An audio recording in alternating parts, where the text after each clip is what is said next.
Breakfast. Very pleased to welcome my next guest in the Kiwis studio, Penny Ashton, and also Hamish. Parkinson. Joining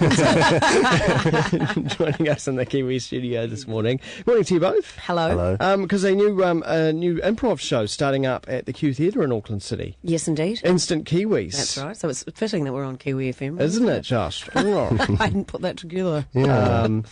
Instant Kiwi, you didn't go with, what is it, the Golden? What came before Instant Kiwi? It was the... Golden Kiwi. Was it Golden Kiwi? Yes, it was. But the instant is the improv angle, Yeah, you see. right. Okay. Yeah. Not Comedy. the gambling. Yeah, that's right. Comedy with Powerballs, you see. Could be golden after a year or so when the fame spreads far and wide about this evening. You know. Or our love of water sports or something comes to the fore.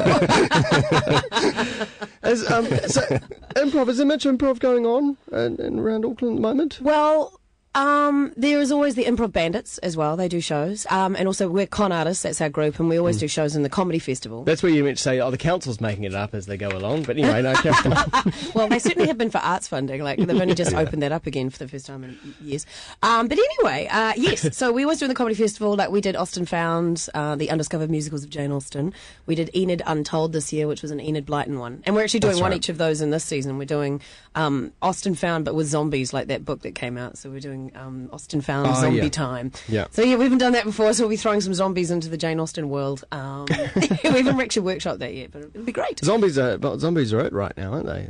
Yeah, well, they really are. Like in the beginning of the book that this guy wrote, it says a zombie in possession of brains must be in want of more brains. So that's what we're going to go Beautiful. for. Isn't it? Yeah. It's borrowing heavily. Because vamps seem to be on the way out.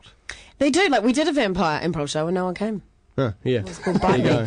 Yeah. So yesterday. Yeah, exactly. So hopefully the zombies. Well, Jane Austen seems to reign eternal, so we'll see what happens. But we're doing Improv Survivor. That's what we're opening with, where each team plays, and the one with the lowest score then has to vote off a member of their team. Right. Who's scoring? How does that work? We're going to get audience people, so it's supposed to be not serious. Okay. You know, maybe one of us to do technique scoring, but then we'll just get them to vote, and then it's brutal. We've done it once, and we hate it, but the audience loves it because you have to vote someone off, and it's it's a bit horrible. But they're used to that now. Reality TV, everyone's used to. Yes, but we don't usually end it. Right. Performers aren't used to calling each other out. Yeah, that's it. We usually just stab each other in the back, let alone in the front on stage. And so there's you two. Who else is involved?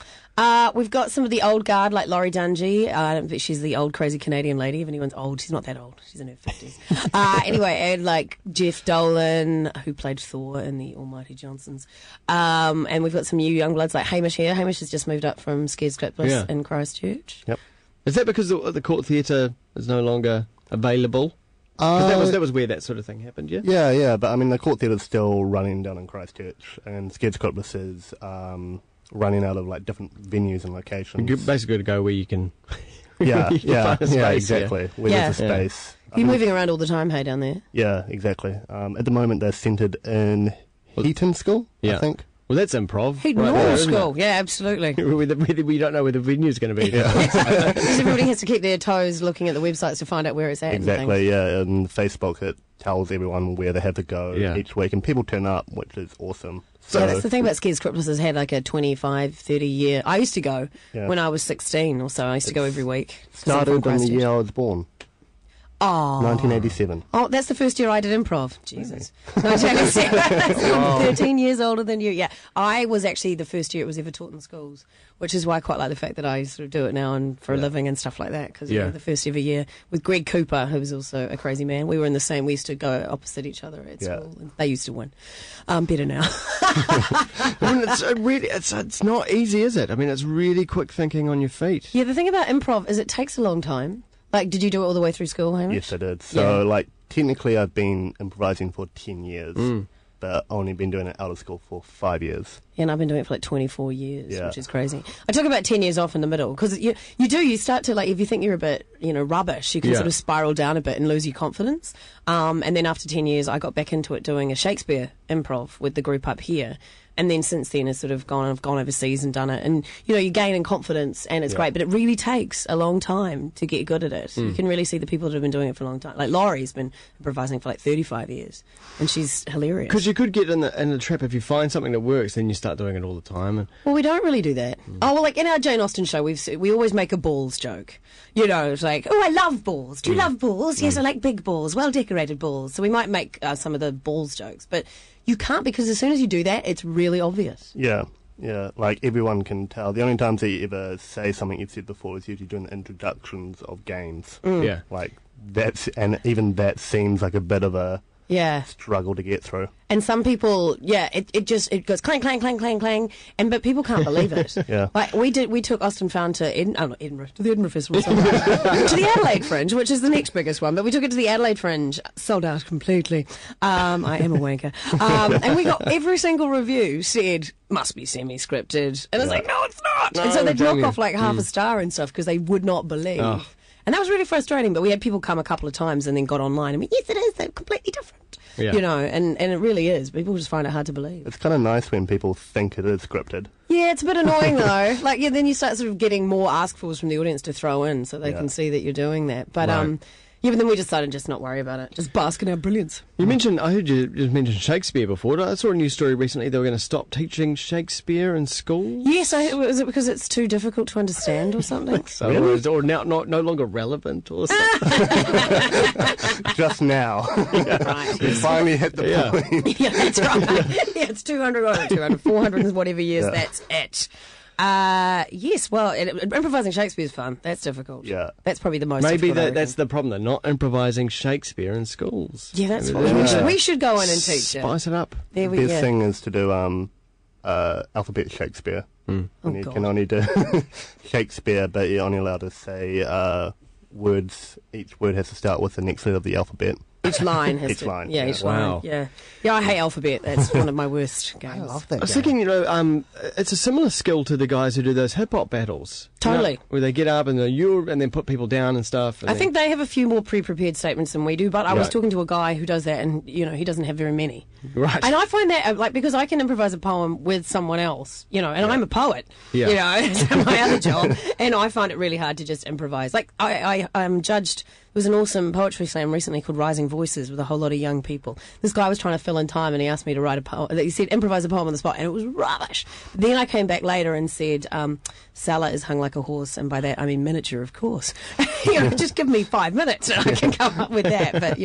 But when we're on the spot doing it, it's you get the rhyme from the person before you, and then you have to do it. And it's the joy of the audience seeing you struggle. The audience likes to see you struggle and then win. If you struggle and lose, then you're a dick. Yeah. But, if you lose and aren't graceful about it.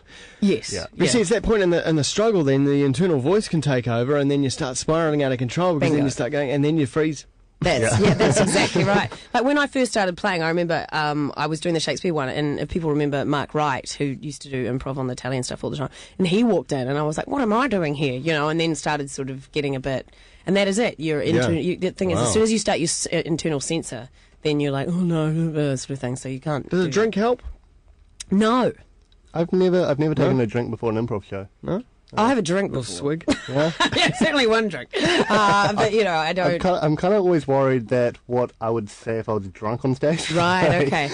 Well, actually, I find when you're really tired, improv is good because you just go, whatever comes out. Right. I've done poetry really drunk, and it was awful. It was awful because I don't try to remember the next line. Yeah. That was at the end of the Adelaide Fringe, and you're like, who cares? That sort of thing. And you get up there, and it was awful. But I've seen a lot of comics pissed and taking their clothes off. Quite a lot. But men on stage get their cock out. Yay, that's hilarious. Well, it's pretty funny sometimes. Look at you. Well, so the Q Theatre, what nights? We're on every Friday night. Now, again, we want to sort of encourage a scared scriptless type audience to check online because we're at all different times. Like our first opening show, it was supposed to be late night, but some of them are earlier now. So our first show's at 10 o'clock on the 14th, and that's Improv Survivor. The next show's at 9 o'clock, which is the Jane Austen one. So it's every Friday from the 14th to Christmas, bar one. And there's an exciting development that some young people, including Hamish, have developed, which is Instant Anatomy, and it's at 11 o'clock, that one, and it's a improvised medical soap opera. So every week it's going to move on. Do you want to talk about that a bit? Exactly that. But the audience decides who's going to die and stuff, don't they? Yeah, so every week it's going to be a different episode of this made-up show based in a hospital. Yeah. So some recurring characters, some might die off. It's improv. Yeah, the audience is, I think they're going to say, who do you want to see die? And then the audience judges, and then they don't come back as that character. Is it set in the ER or HDU unit? Or the... It's influenced by everything from Shortland Street to ER. And Grey's Anatomy. Grey's Anatomy, yeah. There'll probably be some love interests and things like that. Oh, absolutely. Yes. Yes, and as I say in my publicity, there'll be no flat lines. Hey! Zing!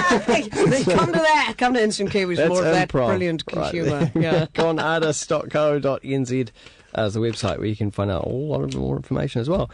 Lovely having you both in. Thanks for having us. Penny and Hamish.